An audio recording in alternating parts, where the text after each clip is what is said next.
Nito lamang po, Pebrero, libo-libong Kabiteño ang nakasama natin sa IMO sa talagang nagpakita na nag-uumapaw na suporta sa panawagan natin. Ang tapusin ang lumang sistema na makupad at panay papoging serbisyo.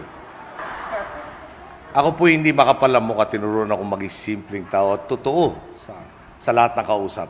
Turo po ng tatay ko sa akin, pag nagbitaw ka ng salita, mahirap po madali, kailangan mangyari ito. Pagdating naman ng 2015, hindi lang natin mapapabilis ang biyahe mula Baclaran hanggang Bacoor, kundi madadagdagan din tayo ng tinatayang 250,000 na paserong ang maisasakay kada araw dahil sa LRT Line 1 Cavite Extension.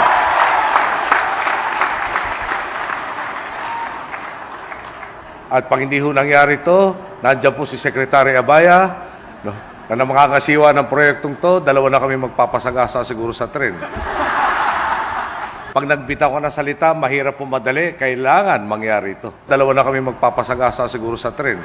At pag hindi ho nangyari ito, nandiyan po si Secretary Abaya, dalawa na kami magpapasagasa siguro sa tren.